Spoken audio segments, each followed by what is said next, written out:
This is the magicwordpodcast.com.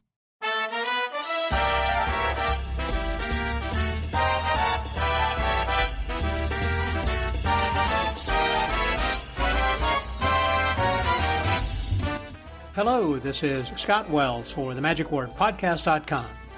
Well, I've said it before, but now it is official. Happy New Year. We are into the new year of 2024 and going full speed ahead with this exciting episode we've got with Daniel Garcia. I know you're going to just love it. This is a great way to kick off the new year with just a lot of content we plan on bringing to you, aside from attending conventions, but also with just chatting with a lot of magicians that I know you will love hearing and learning from as we go into this new year.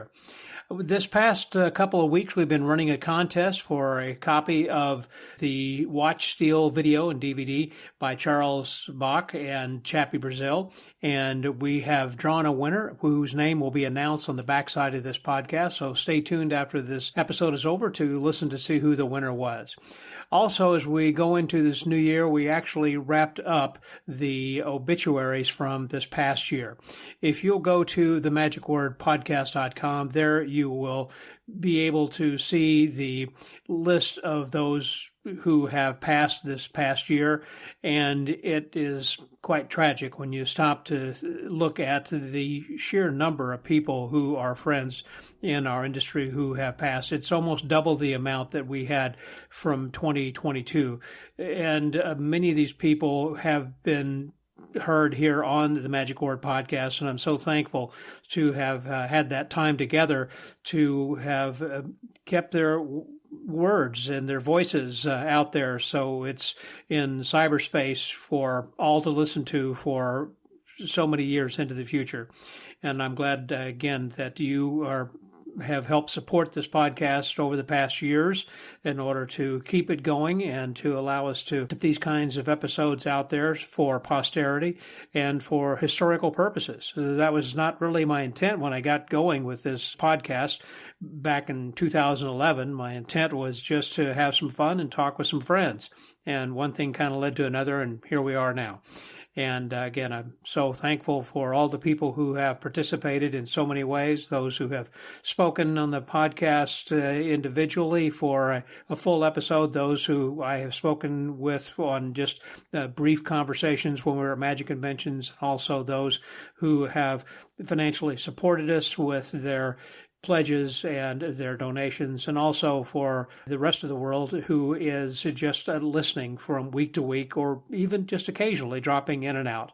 And for those who have helped share this podcast by telling other people about the Magic Word podcast and helping us to grow. One way of doing that certainly would be for you to go to iTunes or whatever platform you use and giving us a 5-star rating with some sort of nice comments. If you could share your feelings and what you think about the podcast. If it's something less than 5 stars, then if you'll talk with someone else who will rate it 5 stars, ask them to rate it because that really helps our podcast to grow. Well, this week, again, I mentioned Daniel Garcia is going to be our guest, and this is just phenomenal. Daniel and I have been friends, golly, since he was in high school. I remember in Houston, Texas, back in the 1980s or something when he was in high school, and he had developed a lot of really great ideas at the time, and just seeing his career skyrocket. And today he is a consultant to the Magic Stars, and so when I say skyrocket, he is up in that celestial heaven of stars who share their magic with us, like David Blaine, like Dynamo, like Cyril Takayama, like David Copperfield, like so many of the top names who you can name, and others who are maybe not as well known. I know that he is someone who is kind of considered a secret weapon for some people, and he's always working on different projects, not only consulting for others, but then also for himself that he releases from time to time. And I just think he's one of the most creative guys I've ever met. And I just like being in his sphere of friends whenever I'm around with him, just to talk about ideas and kick around ideas. When I was working at the Magic Castle one time, he watched my show, before I took it to L.A., and he suggested a couple of things which helped me immeasurably. So I want to publicly thank him for his ideas and suggestions for improving my show. And those were small things that really were large things, which I still keep today and think about those ideas that he shared with me. Anyhow, I don't want to get off more on a tangent. I'm going to let you listen to what he has to say. There are a lot of really good things he talks about, some advice, some tips, suggestions, some stories as well. And he just is a wealth of knowledge and a great friend. And I appreciate you guys, again, tuning in and listening to this week's episode, because I know you're going to enjoy it.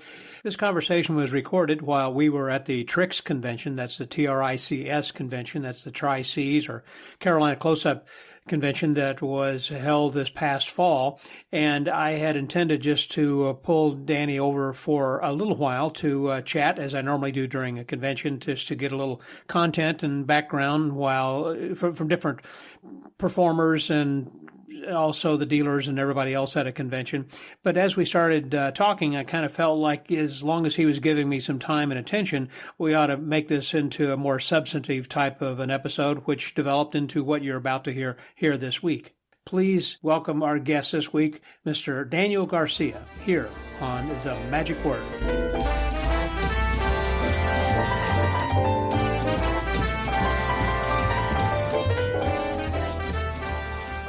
Well, we just finished the lecture with Blake Vogt, and it was just like a machine gun of so many different ideas and things.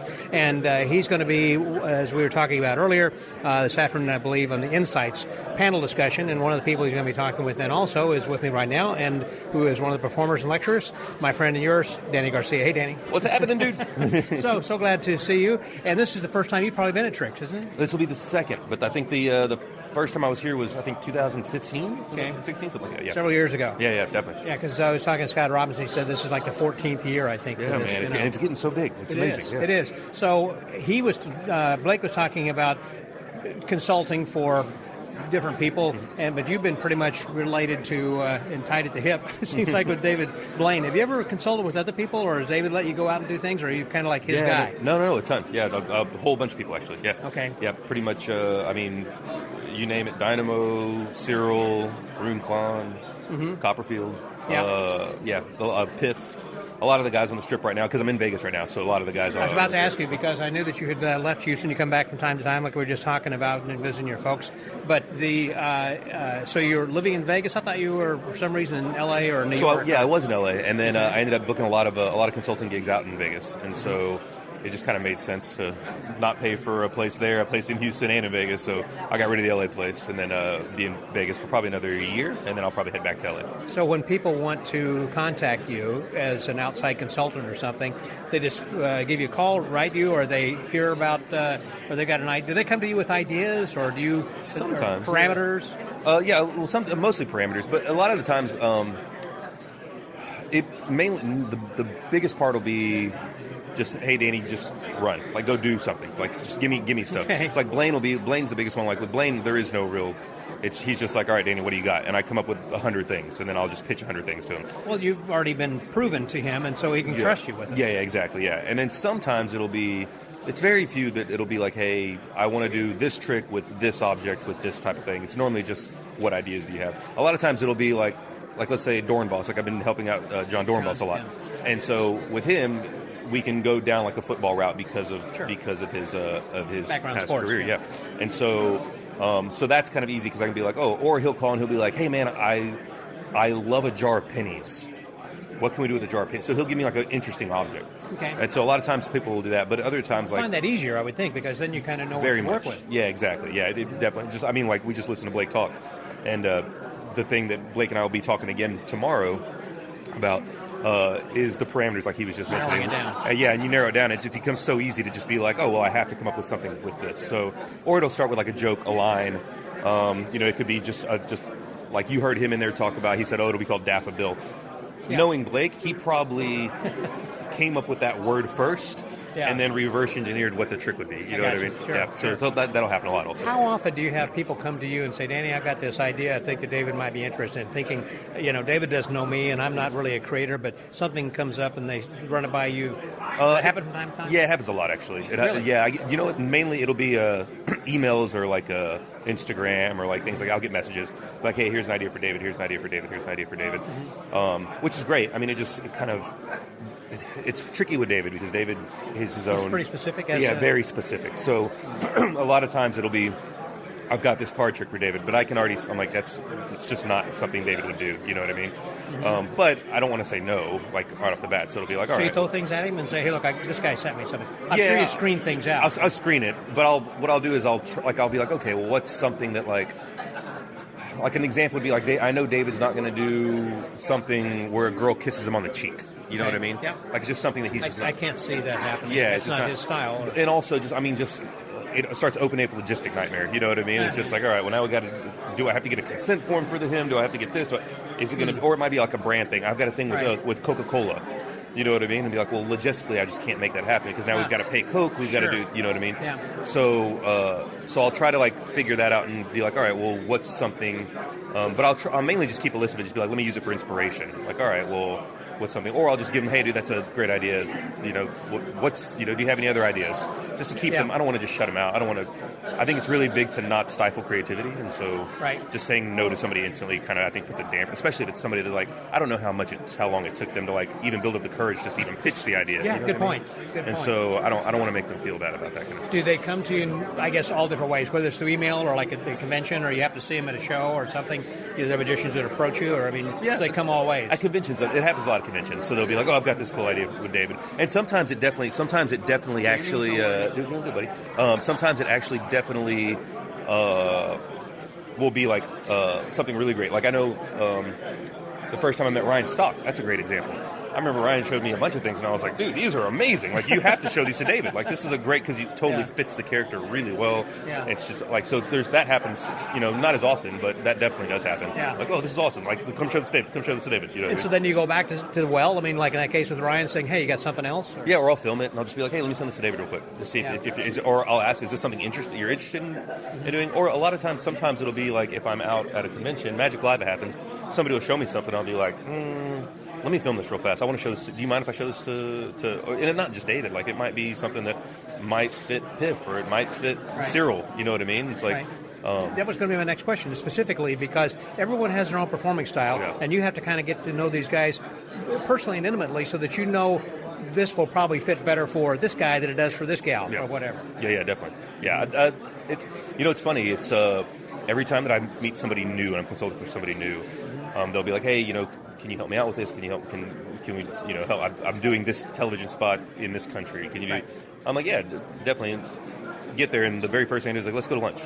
Let's just go to dinner. And before get to know each other personally. I just want to know who this person is. Like, I want to figure out who they are. Like, as far as you can't come up with something for somebody if you don't know who they are as a person. That's a lot like a dealer. I was thinking. Remember that H&R Magic Books when they had their place up in Humble, and Dick Hatch would always call me and said, Scott, we got a new book in. He said, I think this is for you. It's your kind of stuff. It's this corporate thing or it's an MC thing or what. It's just like he knows what I like and my personality. And so likewise, that once you get to know somebody, you can then make a recommendation. Because somebody may not. I don't see David Copperfield as a card guy, for an example. So you wouldn't go to him with a close-up trick. 100%. It's not. I just. So I'm helping the Clairvoyants right now. So they're getting ready to do a big tour in the U.S. and in Austria or in Europe, and so they brought me on. They were like, "Hey, we really want you to help out." And so I was like, "Look, before we even start, before this even happens, like, let's just meet for drinks. I just want to, like, sit down because I may not even be who you need, man. Like my stuff. I may be the wrong consultant. Yeah, I might be the wrong dude for you. That's right. And so let's just sit down and, like, I just want to have a drink. Let's, like, talk. Let's just get to know each other. And that's what we did. We sat down for probably 4 hours, just literally at a bar in Vegas. Let's go to a little circle bar in the, like, actually I think it was right after the AGT Superstar show. Yeah. We just met up and we literally just shot the shit, hung out, and told jokes, and afterwards they were like, we definitely want to work with you, and it sounds awesome. But it's also like, I don't want to waste their time. It's time and money. You know what I mean? Those are time. You don't waste you don't want your time. Yeah, exactly. I don't want to waste their time, and it's like if they don't, especially if it's something else. It's like, look, man, I'm not. Let me get you. You want a builder. You don't want an idea guy. You want a builder. Let me hook you up with a builder. I would imagine from time to time that you might pitch an idea, and that person says no, but you keep that and kind of work on it, and you'll say, okay, that may not be for you, but it may be over here for this person. Yeah, it happens all the time, actually. Does it? All the time. All the time. It's so you don't let that idea die just because that person rejected it. No. And also the other side of it too is I'll stick with it. So like a good example is Piff. So the very first day I come in to help Piff, he hired me for a month. So it's Piff's the magic dragon, by the way. Yeah. So do you know another magic Piff? Very funny. That's awesome. I know Paff and Poof. Yeah, exactly. That's hilarious. That was hilarious. That's a good joke. So I've got a good story about that. I'll tell you afterwards. So the first day I'm in, we're in the office, and John Piff, he had never. We had worked very shortly together. I'd come in for a week to literally just throw ideas out on a wall. Just pop, pop, pop, pop.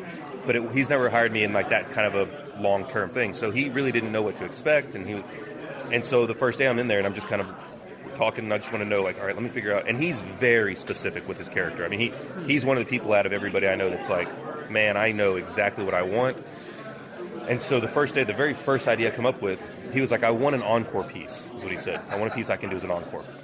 And I was like, okay, got it. And so I just had this visual in my head. And without going into the trick, because I don't want to, we're still doing it. But I had this really visual of a video playing. And so I was like, man, I tend to think in terms of postcards.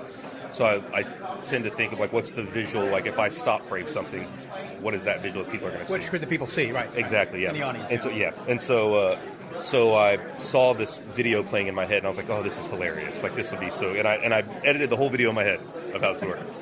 And so I pitched him this idea, and he's like, nah, I just don't... And he's like, I like the idea. He goes, how does it work?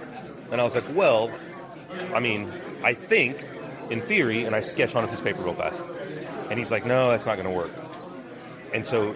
But the way I roll with the punches. Did he mean it's not going to work for me, or he didn't think the method was going to work?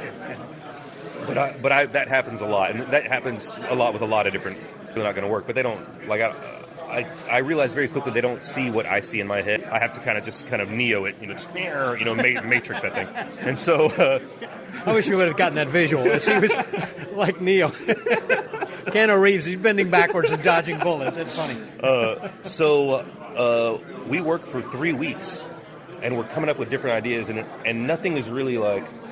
There's not that kind of holy shit, like that. Oh, this is the one I want. There's a bunch of things that are like, oh, this will be cool, this will be cool, this will be cool.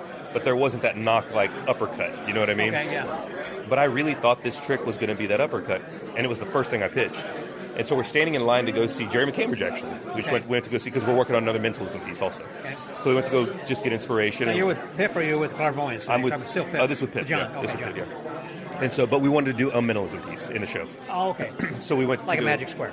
Exactly, yes, which actually ended up, I don't know if you've seen it. I have. Okay, great. I know what you're talking about. It's so great, yeah. It ended up turning out amazing, actually. I've heard, Penn Gillette was talking about it on a Sunday school when he had Piff on there, and they were talking about the evolution. I don't remember if he mentioned your name or not. Probably not. It's not. One of the things you learn very quickly as a consultant is you are under the radar. You very rarely are you brought up. You're like a ghostwriter, basically. Mm-hmm. And so you have to kind of get rid of your ego very, very fast. Yeah. Which is completely fine. I think the most important thing is that the idea is out there. Like, if you're pushing magic forward, it doesn't matter if it came from me or not. There's more eyes on him than there is on me any day, so I'd rather him, you know what I mean? As long as magic's being pushed forward, then it doesn't matter where it's coming from. Not everybody feels that way. It's kind of like they want to be in the limelight, particularly magicians who are performers. Yeah. You're both a performer and a creator, but you really kind of take I wouldn't say a back seat, but you kind of take the unrecognizable seat. You'd rather be buried in the credits. Yeah, I would rather. I mean, I just want magic to move forward. Yeah, exactly. Yeah. So we're standing in line for McCambridge's show, and I turned to Piff, and I'm just like in my head because he's talking about a different trick, and I turned and went, "Hey, I'm just going to build the thing. I'm just going to build it. The thing that I had, that idea, I said, I know it's going to work." Even though he didn't think it would work. I said, I know it's going to work, and I was like, and no offense to you, Ro, but Like, I'm just going to do it. And Jade turns and goes, thank you, Danny. Will you just let, she goes, will you just let Danny do what he does? And John goes, okay, go ahead. And I was ready to just put my own money into it because I knew it was going to work. And so sure enough, within a day, I had a prototype, a very, very rough prototype. Within a week, it worked. It fooled him. Yeah. So I showed, he knew what the method was because I sketched it the very first time and I did it. He goes, how did you do that? How did that work? And I was like, it's what I showed you. It's the drawing I did that I thought was going to work. And he's like, okay, keep doing that. Keep doing that. He just couldn't conceptualize it. He just couldn't see it in his head. Huh. And so I've learned to like take no and kind of like with Blaine, I'll go through the 100 ideas, and instead of whenever he says no to something, instead of crossing it out, I put a dot by it. And so when I look at my notebook, if I see dots, I know that he said no to it, but I know that he just doesn't see what I see. Or I'll try to figure out why he said no. And I'll just be like, oh, he said no because of this. Okay, got it. So I'll just like the ring on coat hanger for Blaine, that was pitched 3 times. I pitched that 3 times to him before he finally said yes. Even though you're pitching the same idea? Same exact idea. But he just wasn't ready to accept it at a certain time. Yeah, and then eventually he was like, oh, this is amazing. I wonder if that's one of those things where you plant a subliminal image in a person's mind. It's like, no, and then you say it again, so no, it's like, third time it's like, I've had that, yeah, maybe. Oh, maybe, yeah, I never thought about that, yeah. It could also be with David, he gets very fixated on certain feelings for certain specials, so like, it might be that just didn't have the right feeling for him for that special. Yeah. And so he was like, oh, and it could be that he thought that it might be gross. But then once he puts it together with him, he's like, oh, this will be good. And it ended up becoming one of the major pieces of the... He thinks something might be gross? Oh, my gosh. Yeah. All of a sudden, what? And it must be way gross. So you have been, I assume, consulting with some of the ideas that he was doing for that show in Vegas. What was that called? It's not Vertigo. It's the one that he's... do the Hilton, like once a month or something. Yes, he did. The new one's Impossible. I forgot what the When other he was doing called. the jump from the thing. I forgot He did. So he did Ring on Coat Hanger in there. Okay. I was actually working on another show at the time, so I couldn't go in like full time for the show. But he did like the pieces so he did Ring on Coat Hanger, and then he did. There was another trick that I helped out with that he did in the show, and then ended up cutting it.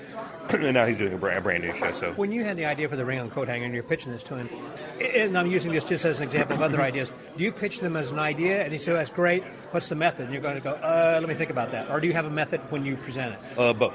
Huh. So both, yeah. Most of the time I'll have something that I know is doable. With the time frame, the amount of money we have, whatever it is, because sometimes we have zero money. I know that Chris Angel has had some consultants in the past who have come to him, and when they've been working in the room, I remember talking to Banachek, and then this guy would come up with all these different ideas, and then he'd say, well, yeah, but how do I go about and do that? Mm-hmm. So he didn't have any idea. Yeah, but it. Yes, I mean it happens, man. It's like, but I think that just doing this so often, you kind of understand to not throw out fantasy, but kind of rein the fantasy back in because it might be too expensive or it might be something like that. So there's never like I can't figure out how this works. Anything that I say will kind of have a method already. Like in my head, I'm like, okay. There's a route I can take. There's a dream route, and then there's I know I can make this possible. You know what I mean? Yes, I do. And so I don't ever really. Obviously, if somebody's like, okay, I want to do... I remember a long time ago, one of the first things that we were jamming with Blaine was he wanted to... I think somebody... I don't remember who said it, but it was like a levitating rock. And he was standing on a levitating rock. Mm-hmm. And so... But it was just in my head, I'm like, it's going to be too expensive. It's going to be way too expensive. Like Sounds like a great promo picture, too. It is a great promo picture, but it's a better promo picture than it is a better use of money. Okay. Just doing, you know what I mean? Don't waste the money on actually having it happen. Just do the graphic design if it's just a promo. Right. You know what I mean? Don't make it real. Yeah.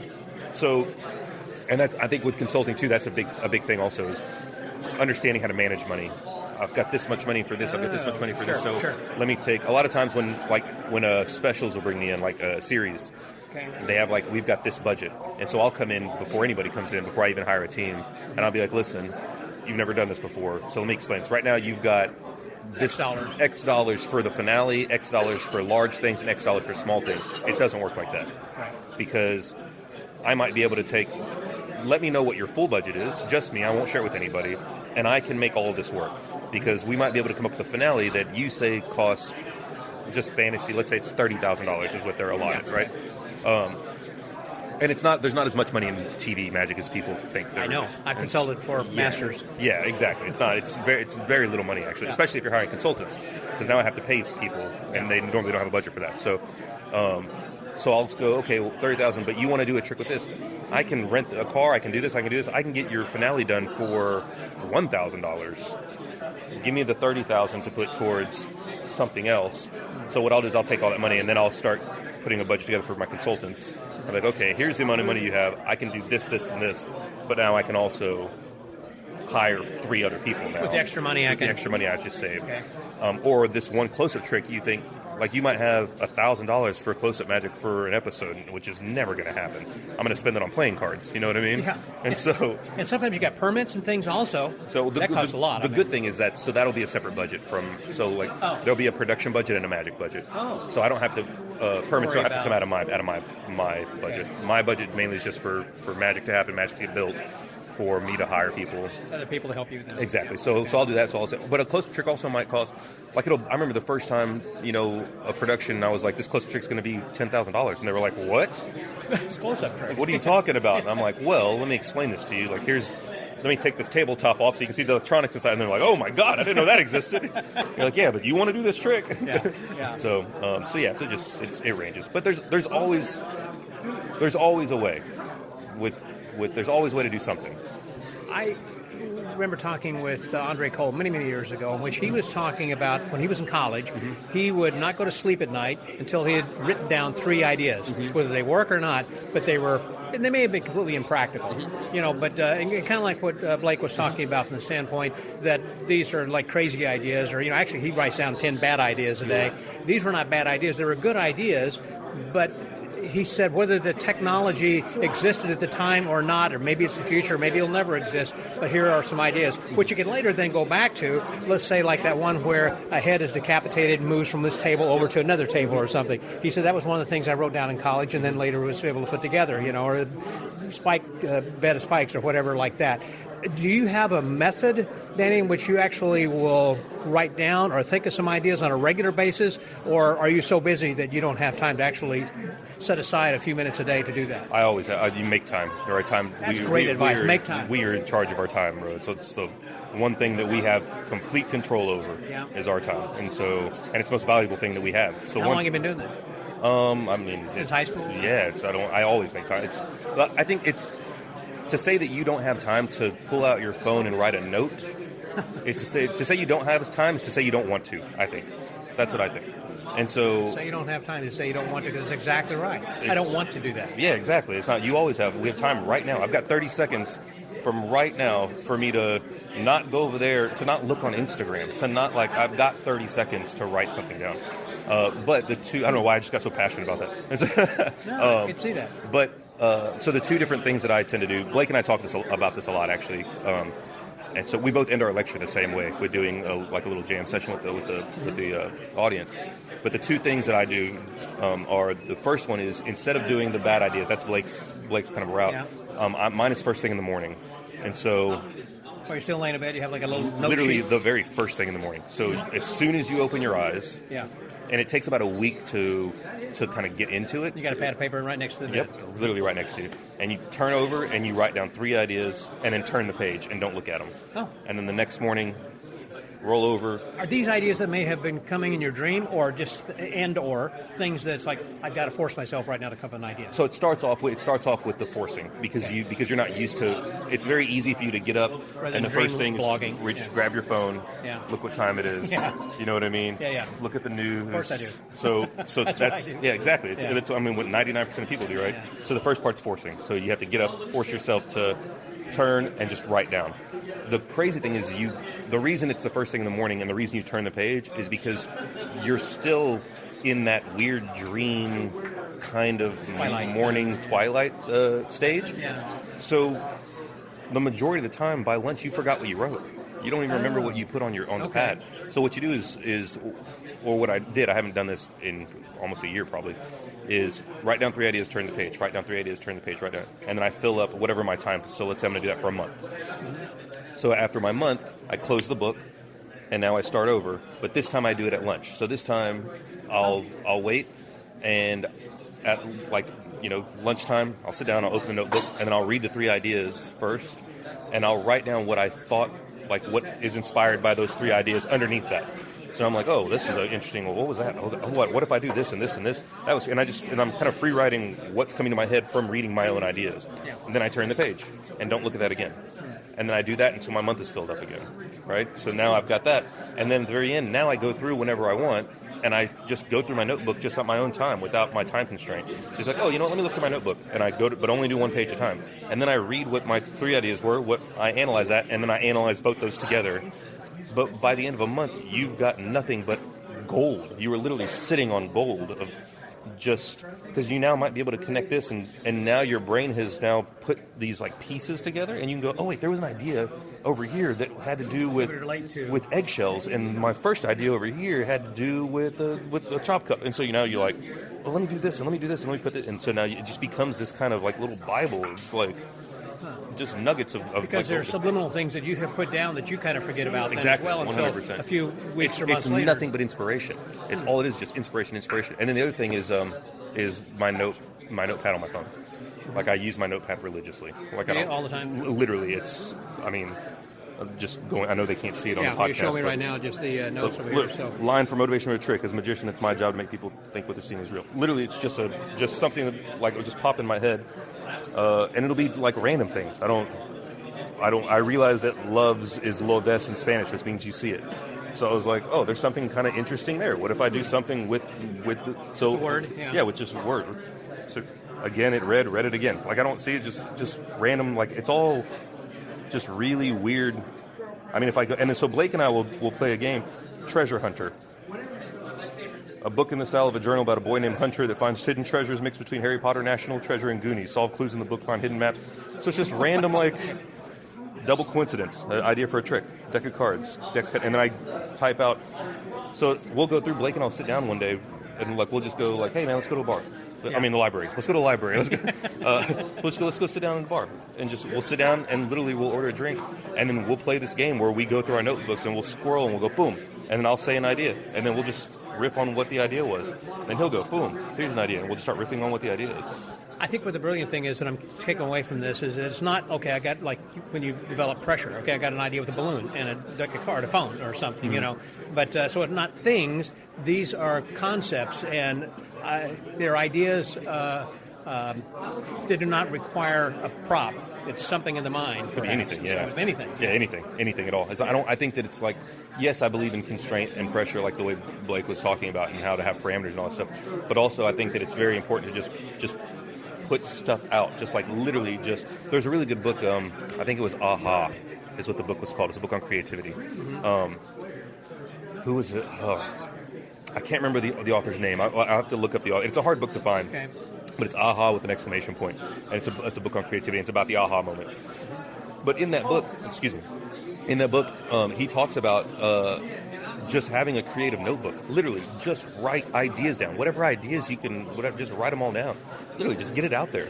And so anything that I have, it may be an idea for a product. It may be an idea for a non-magic product. It might be an idea for an experience. It might be a really cool set of words. Like it might be... There might be like a theory. I remember I wrote a poem one time. I wanted to write a poem on being a consultant, and so I just had this line came in my head, so I just jotted the line down. It could be anything. Who knows? I might see. I might draw. Like I remember I saw like a. You might be inspired by seeing a billboard or whatever. Look at the sign card and gift card holder. I had a gift card holder. Yeah. Gift card holder was sitting on my desk as a gift. Yeah. And I went, man, that's a cool place for a reveal, to be able to just rip that open and have a signed card inside of this little. So you give them a gift, and now it's like that's just a cool little thing to give away. It's just a fun little thing. So I took a triple written prediction. So you take pictures of these things too. I saw something, and I went, oh, it would be cool if I did this. So I take a screenshot and just put it in the notes. That way, I just remember what it could be anything. A lot of times we think that we're going to remember something. It's like in lectures in particular. We're not jotting down notes because we think I'm going to buy the guy's notes at the end of the lecture or whatever. But the point is, I'm hearing you say, is make sure you write things down as much as you can, because you're going to go back and remember these ideas only if you have written them down, because it was like, what was that line that guy said? Same thing like after a show. Yep. If you hear a line that someone throws you from the audience and think, oh, I'm going to use that, you need to do that right now. Write that down immediately after the show. You're going to forget it. 100%. And also, this gets very hippie and very very crunchy, but I'm also a huge believer of kind of ideas are born when they're supposed to be born, in the universe in general. Okay. And so for me, I have to get it out like that. The reason I had that idea means that it's time for something. It may not be that I do it's it. come to you, but now's the time for it's obviously come to you to be released, to be out, just for the idea to be put into the universe so that something happens with it. I understand. Whether it be, and you'll notice it happen a lot where you'll be like, you'll write something down. It literally just happened to me last month. I wrote down an idea, nest of bicycle card boxes. Okay. I just had an idea just in my head. An idea popped in my head. I was like, man, it'd be great to have a bicycle card box, pull out a smaller bicycle card box and a smaller box, until you got down to a mini bicycle card box and there's signed cards folded inside. Yeah. Literally a month later, I'm walking to Magic Shop and there's a product. I swear to you. And I literally call Alex and I was like, yo. I was like, I told you. And he's like, and yeah. Alex said, I know, I put that out. Yeah, exactly. You told me about it. Yeah. And so, but it's like, I just think that there's times when it's happened enough to where I'm just like, oh, the idea is just meant to be somewhere now. Somebody's supposed to have this idea. So I just put it out. Just get it out of my head. Get it out of my head. So I think that right there is the key, is get it out of my head. That if you don't get it out of your head, it's going to kind of stay there. Yeah. And by doing that allows you to move on to the next thing. I remember years ago that Simon Lovell was saying, I had a lot of articles written. He said, you should publish these things in some sort of an anthology or something. He said, these were your babies, let them grow. Get rid of them, you have another baby. More and more and more. It would just increase the size of your family. And I think that's important. It made a lot of sense to me that as you're saying, when you have an idea, to put that out as quick as you can. Not for fear that someone else is going to perhaps be thinking, because it could be like a 100 monkey kind of concept, because another monkey, a million miles away is coming up with the same idea. Let's put mine out, real quickly, because he may be deciding whether or not to put it out. You put yours out first, Yeah, definitely. Yeah, I've never been like, I guess this goes back to, I don't care if my name's tied to it. And so as long as I just want the idea out of my head. I just want to make space for new stuff to just continue. Exactly. I just want it to be out of my head. So so I guess that's where my notebook is like, as opposed to me having to put this on a market or to go so it came from me. I can just get out of my space. That space is becoming smaller and smaller over time. Well, I remember that was something I think that Conan Doyle had written about Sherlock Holmes, about how that he only has so much room in his attic and he can't absorb anything else unless something goes out. Yeah. In order to put that out, then that does make room for something else. Yeah, that's great. Yeah. Yes, I agree with that. So how many things do you think overall since, as I recall, the first thing you did was, of course, Torn Restored card back in Houston many years ago. Since then, how many things would you say, or do you estimate, or do you have an idea that you commercially are available? Commercially? Commercially. I don't mean like consulting. I'm talking about like things you put out, like, with the dollar. I'm bad on names of tricks, but, with the seal moves, I mean the... Fraud. Fraud, yes. Fraud, or... How many things have I done like that? Yeah. Oh, man, I don't know. It's a lot. I mean, dozens, right? Yeah, I mean, I think I had a list Hundreds? at one point. Over 100? I don't know if it's 100, but it's like... because my big thing was DVDs at the time, so... Obviously now that's not a lucrative market. So, but at the time it was everything's a download. Everything's a download now, and people want gimmicks now. People want toys to play with again. Yeah, man, I don't know, because I did the Garcia projects all had like 10 tricks on them. Fraud, Torn, Greed, Torn 2. Yeah. The second set of Garcia projects, Ultra Gaff deck that had 3 volumes. Altoid thing, what was that? The Mint Box. Mint Box came out. And then I have stuff at my lectures that I sell that I don't sell online or anywhere else. I just sell at lectures. Like that card index? That'll be coming out next year, actually. That was an awesome thing. Thanks, man. Thank you so much, Earl. Thank you I remember so much. that was from Pebblepalooza. Yeah. A year or so ago, and you said, this is just for us guys right now. Yeah. But I'm going to put it out, and I wonder, okay, cool. That's so crazy that you remember that. I still haven't released it. When was that? That was pre-COVID, yeah? Yeah. Jesus. Yeah, I mean, I found a video recently of my build change that I'll do in the lecture tomorrow. Mm-hmm. It's like a half and half build change. And I found a video, and it was from 2012. And I was like, Alex, do you realize this was over 10 years old? He was like, wait, what?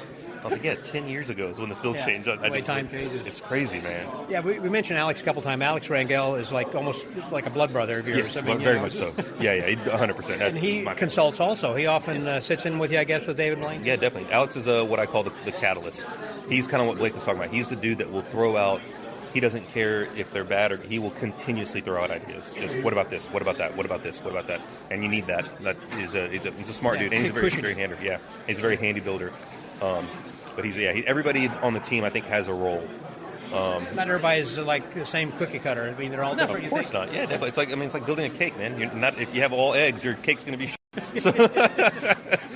Yeah, you can't even make a souffle with just eggs. You got to add some other ingredients. Have something, man. You got to have something in there. Yeah. Or an omelet, whatever. Yeah. Wow. And so, with some other things that you have planned, then right now, we're talking about the card index. Are there things that are about to be released, or what is your newest thing that you've got that's out? The card.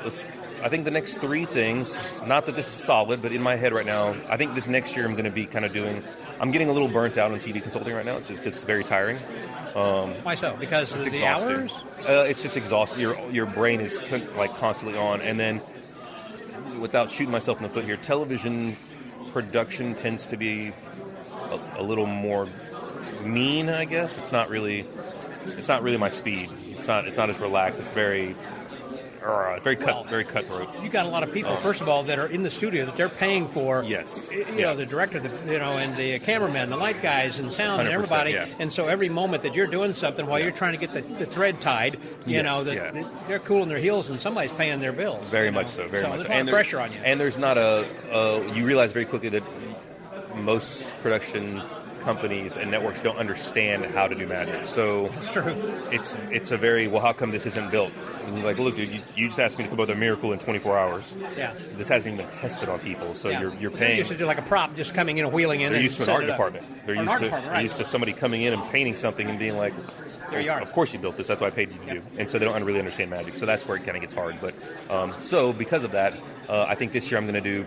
It's going to be more of a me year. So it's like, let me go ahead and do more lectures and do more convention, do stuff that I was doing before, that I that I've kind of stepped away because I've been so busy. Do you see live productions like that you have done with David similar to the television production from the standpoint that No, not at all. Okay. Not at all. Yeah, live so you don't have a problem with continuing on with consulting for that? No, and I love consulting, and it's my bread and butter. But I don't. Like I said, I think it's important to have me time.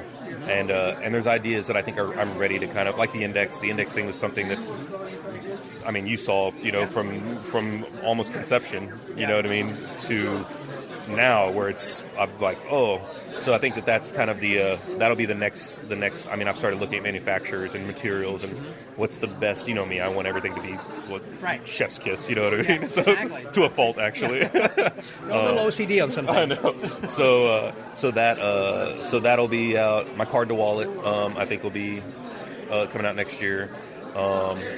How does that differ from a regular card wallet? I can't say. That's the problem, because it's like it'll ruin everything. I know. Okay, I understand. But it is going to be radically different, or is it just the next generation? 1,000% different than anything.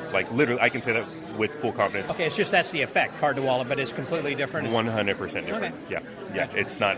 I'll do it. I'm doing it in the show tonight. Okay. So it's but it's a completely different take on. I understand. Again, that's another thing as far as the secrecy of a lot of things that you do and help on television. I'm sure that you have signed some sort of NDA, with David, and whenever you're consulting for somebody saying this is exclusive just for you, and I'm not going to be talking about not just the method, but I won't be talking about the effect even until actually it comes out. Yeah, sometimes a lot of times it's kind of loose. They don't really care, but sometimes it is very hush hush. I mean, if you're talking about, for an example, the big talk right now is about David Copperfield's going to make the moon disappear. Yeah. So, okay, there's the effect, and so he's trying to get that talk going right now. Yeah. So, but unless it's something like that, typically you won't say, okay, well, David's show is going to feature the ring on, hanger or something. Yeah, no, yeah, exactly. Yeah, it'll be. I tend to just not talk in general. Just like, hey, whatever, man. Let me go do my thing. Yeah, you really do take a back seat. Yeah. Real quiet about this. Yeah, exactly. Yeah. So what's David going to do next? I don't know. Let's find out. He hasn't even told me. I'm sure that's true. And so with that, I'm sure that's one of the reasons that people want to employ you and love you, because they know that you can keep a secret, I guess. Yeah, I'm just not going to tell. I mean, it happened. It happened with Copperfield. Good example. So he brought me in and was like, hey, so I'm doing this moon thing. What's X, Y, and Z? And I was like, cool. But I didn't sign anything. I wasn't like, I'm not going to talk about it. It's like, I don't. Sure. There's no point in me talking about it. It's that's just bad for everybody. There are probably only a handful of guys like you who are consultants, like Blake Vogt. And who else would you say is in that Rico De La Vega. Oh, of course, yeah, Yep. Rico. I mean, Marcus Eddy is great as well. I haven't seen Marcus in a while. I know he just helped 50 Cent on his tour, doing like a costume change with him on his tour, which is awesome. So yeah, I mean, there's Jesse Feinberg. I mean, you name it. There's a bunch of guys. I don't want to start naming names. No, and then somebody's going to be like, Danny, why Danny, you didn't mention me? I've come in to help you 3 times. You know, I work with Brent a lot. Brent's here right now. I work with Brent Braun a lot, and he's amazing, man. He's one of my favorite people. Like, we work so well together. We helped Dustin Tavella with AGT, who ended up winning AGT. So we created all the magic for Dustin. One of the best experiences that I think I've literally ever had. Really? Why was that? What made that different? He is just so... Both of them.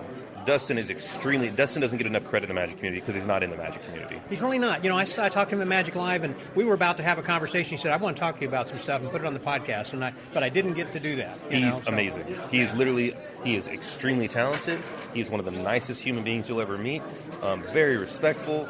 But, I mean, he's very smart, and people, I think that just because the way he looks, actually, which is sad. He's kind of got this Vanilla Ice white rapper kind of look. Yeah, and I think that people just kind of... Turned off, maybe? Yeah, I think so. And it's like, man, I really wish but he won AGT. Exactly, and for a good reason, man. Like it wasn't just a sad story. No, it was all really happening, real time. Like, it was crazy. And then working with Brent. Brent's just one of the smartest human beings, literally, in the world, man. Well, I know that Brent works with a lot of people. In fact, he has that kind of on his business card, call me, basically, I'm here to consult for you. If you are wanting to be on AGT, I can help you move on up. 100%, yeah. And it's true. And he's a smart dude, man. He's one of my favorite people to work with. What's the other guy that he works with, Walter, or something? He came to the TAOM, and he was lecturing with another friend of his. Oh, he's here today, isn't he? He's here with him today. Andy, yeah. What's Andy's last name? I can't remember. But Andy is like a co-consultant, I guess. He kind of leans on him a lot, too, to help. Yeah, Brent's amazing, man. Like, you really... I guess he's like your Alex, in a way, maybe? I think so, yeah, maybe. Yeah, I just met him at TOM for the first time, and we've been talking here. Super sweet guy. Yeah. Brent I've worked with numerous times. But Brent's one of the guys that, like, I'll just call, or he'll call me and just be like, hey, I've got this idea. Actually, he called me for Ben Jackson. Oh, yeah. So Ben was helping him. You consulted with Ben a little bit? No, he's got some great stuff. He's great. Man, that's what I heard. Yeah. So Ben called Brent to help out with the thing for Fool Us, and Brent called me, and Brent was like, "Here's this idea. What would you do?" And I was like, "I think I would do this actually." He's like, "Cool," but it's like he's a phone call. That's another guy that's just like a good phone call to bounce ideas. Blake, Alex, those are my two kind of go-tos. So you talk to them like once or twice a week? Oh, yeah. Easily, yeah. Alex I talk to pretty much every day. Every day. Blake probably once a week, yeah. Well, Alex still living in Houston. I mean, he's just, talk about a low-key guy. I mean, he's still running his vape shop. He's doing great, man. He's doing a little bit of everything. Yeah, he's being a family man. Exactly, family man. He's doing what you got to do to get by. Yeah, man. They came out and visited me, and he asked his daughter, he said, what do you want for your birthday? And she's like, I don't know. And he's like, all right, think about it. And the next day, he's like, what do you want? She goes, I want to go see Uncle Danny. And he was like, damn it, are you serious? We got to go all the way to Vegas? So they came out and spent a week out in Vegas and hung out, man. Yeah. So if somebody wanted to be a consultant, how would they approach a celebrity, if you will, whether it's going to be like, I don't care, name your magic celebrity, because they want to because they may have a handful of ideas. How do you kind of get into that? How were you discovered? And you know what I mean? I think so. Like, the biggest thing with what you said, there's two different things. There's a trick submitter and there's a consultant. Those are two completely different things. Trick submitter and what? And a consultant. Those are two completely different things. Oh. Yeah, trick submitter is just somebody who's going to give you an idea. Here's something to do a thing. Maybe a one-off thing. Yep, a consultant has 15 different hats that they're wearing for a production. You know what I mean? Okay. And so you kind of go for also. Yeah, I mean, literally, you're doing every job you can think of. You're doing locations. You're doing every you name it. You're doing art department. You're handling budget. You're doing graphic design. You're doing literally everything that you can think of. And then I think that's the biggest misconception is people are like, I want to be a magic consultant. I'm like, but do you know what a magic consultant actually does? I think you want to submit tricks to somebody and have them do magic tricks, which is great, and they're both very much needed. I would say the biggest thing is to start off by just submitting tricks. It's not just go do good work, man. How do you submit tricks for people? It's kind of like writing to the president. How is the president going to open your letter? I think the biggest thing. Somebody asked me this before, and for me, the biggest thing is just go do good magic. They don't find out about it? Yeah, I mean, I didn't approach Blaine. Like, I was literally standing in a dealer's room, and Blaine came up to me and goes, "You're Danny Garcia." And I went, "You're David Blaine. How's it going, dude?" And I gave him a hug. And he goes, "Have we met before?" And I went, "No." That's literally what happened, yeah. And so, but from that's what started spawning like with Dynamo, Dynamo was sleeping, was going to sleep under a set of stairs before he was Dynamo at a Las Vegas Magic Invitational. And I was like, oh, he was like, oh, my name's Steven. I was like, hey, how's it going? And he showed, I mean, I'm 21 years old at the time. He was 21, I think, also. Yeah. And he was like, oh, and I was like, I can get a cot, dude. I have a room here at this hotel. You can sleep on the floor. Roll out. But that one thing, and us just me showing him magic, 5 years later, he was like, hey, I was doing a tour in the UK. And he was like, I've got a manager. Can you talk about this show? That turned into a thing. Cyril, I ended up having dinner with him and Blaine on the same time that I met Blaine is the same time I met Cyril. And Cyril Takayama. Yep. And so they both were like, hey, come meet us at this bar to have a drink. And we sat down, and then I just started showing them ideas and started talking about ideas, and they got into a bidding war of who I was going to consult for. So it wasn't, so it was just you like kind of set between saying, okay, I want really more, more. Yeah, it actually ended with David going, I have more money. And Cyril goes, fair enough. I'll take whatever ideas are left over. Yeah, so I think it's just do good work. Don't worry about putting in front of people first. Just worry about putting out good work, man. So being creative and being original, that's what I'm kind of hearing, is that anybody can do Jeff Hobson's trick, but only one person can be Jeff Hobson or Matt King or whomever, because you don't want to be a wannabe. Yeah. You need to be creative, and so that was what you have been known for, and that's what you were doing by coming up with these different ideas, and people then got to know you because of that. Yeah, just go do. I mean, it's like, I guess the same thing would be like, I can't. Let's say you play guitar, but you're not going to go up to John Mayer and be like, hey, can I write music for you? Yeah. Like, how do you... That's kind of my point. How do you do that? So John Mayer has to come to you. Yeah, just go do good stuff. Like, as long as you do good stuff, eventually people are going to notice. You know, what's that old line? Be so good you can't be ignored or something? It's like an old quote. Yeah. Just do that, man. Just go be good. Like, go do good stuff. Eventually, you know, if you do good stuff, you put good stuff out in the universe, it'll come back to you. Yeah.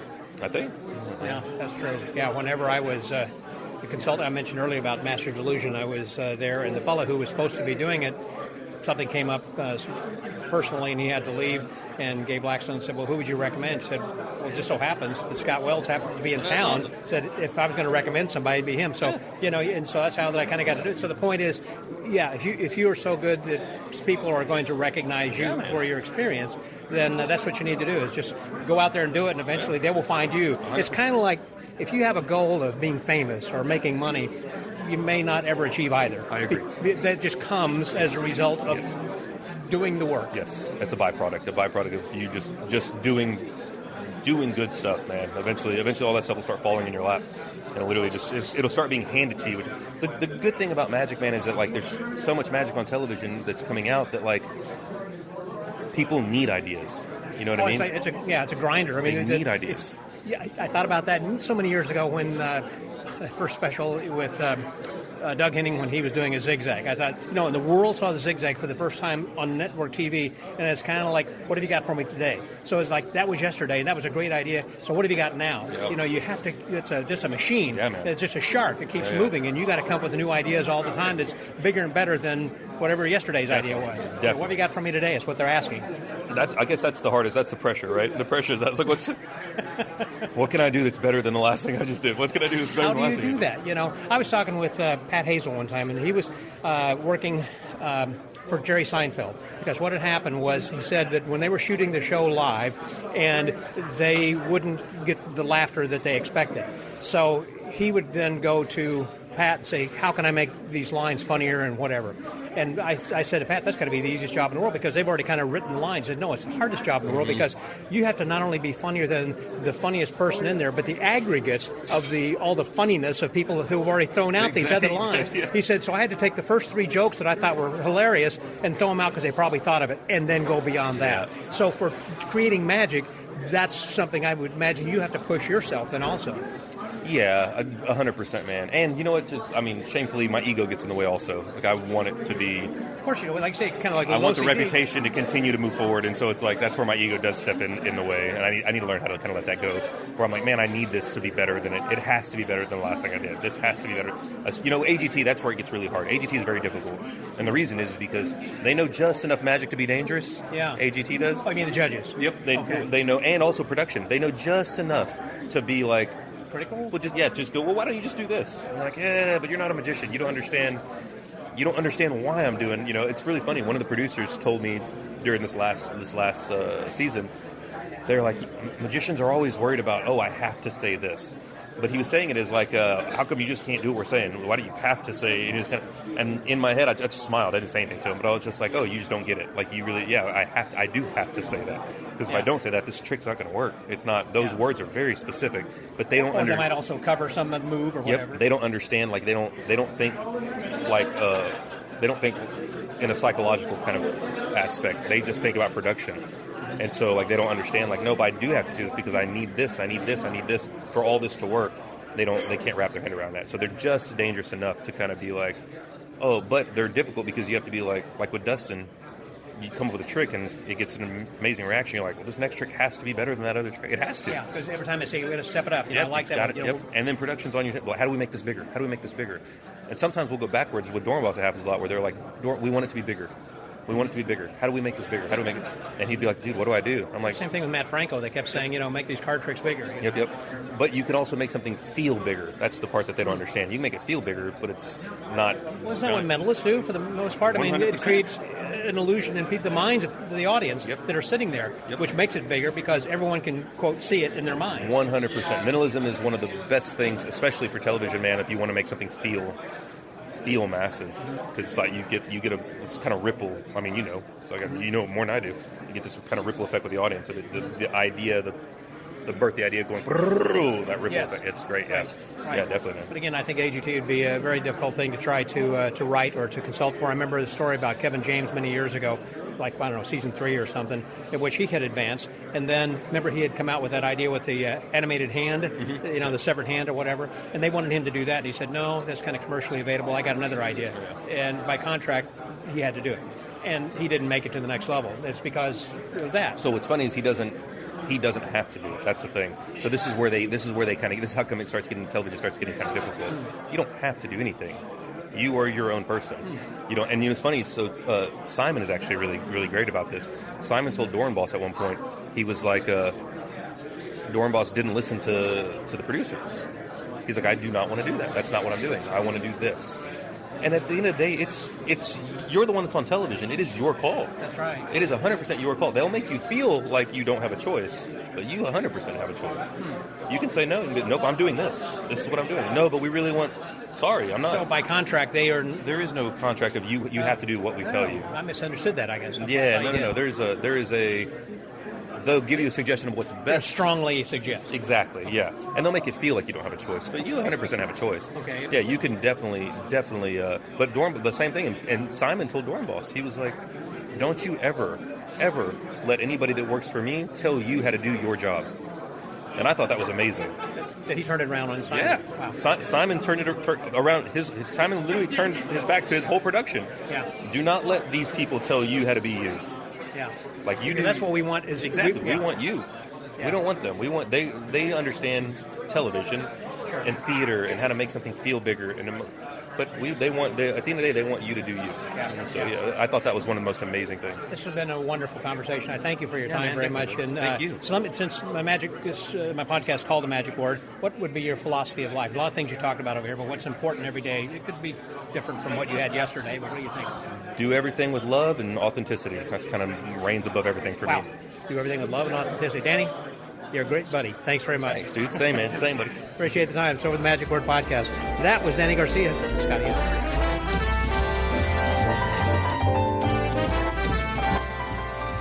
Wow. Well, I don't know about you, but we just had a couple of great episodes. Don't you think? Last week we released one with Curry Pollock, who is a great creator, and then again here this week with Danny Garcia. I mean, we ended the year with on a high note and begin again with another high note.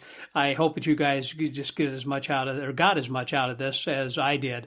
And I say get because that's really the present tense, because that is something that I think that we will get, and then in the future we'll continue to use. Great stuff that he was suggesting. One last thing that I want to clarify, and that is the name of the book that Danny had mentioned during this episode, and that was called Aha! 10 Ways to Free Your Creative Spirit and Find Your Great Ideas. That's the name of the book specifically, if you're looking for it. In fact, if you go to themagicwordpodcast.com to this week's blog, you will see a link there that you can go and find more information there on Amazon and purchase that if you want it. Also, he did suggest to me a couple of other books that he thought the listeners might be interested in. One of them is called How to Fly a Horse: The Secret History of Creation, Invention, and Discovery. And the other one is called Big Magic: Creative Living Beyond Fear. And then finally, A Creative Act, A Way of Being.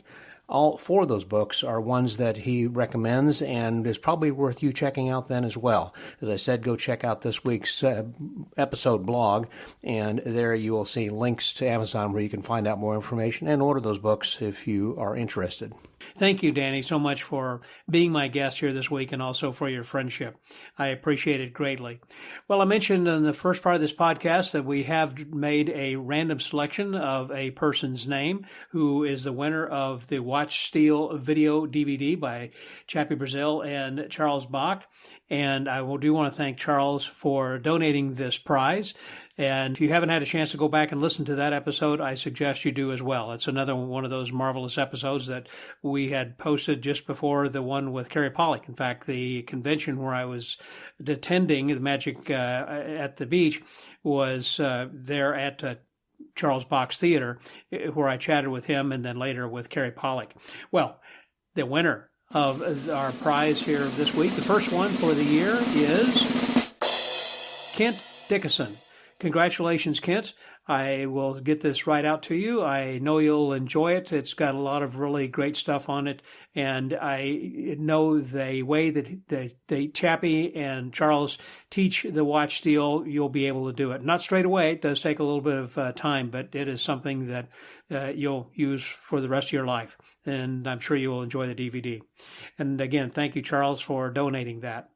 And for all of the people who had entered the contest, I want to thank you for listening and for entering the contest. We'll have more contests throughout the year from time to time as we have some more prizes that will be donated by some of our guests. And I again want to thank the guests for giving us those donations and helping us to increase our listenership by having people who will subscribe to the podcast and then enter the contest. And also, I do suggest that you subscribe to the Magic Word Podcast, so this way that you are notified from week to week who it is that's going to be on the podcast, or I should say that a podcast has been released. If you subscribe to our pod letter, then you will know who's going to be on from week to week, who's coming up next week, and also some suggestions from the archives. And also, as I mentioned, if you could actually give us a 5-star rating and just nice comments on iTunes or on Google Play or wherever that you listen to the podcast, that'd be greatly appreciated too, and helps our podcast to grow. So until next week, stay well, get booked, and remember to do everything with love and authenticity. This is Scotty out.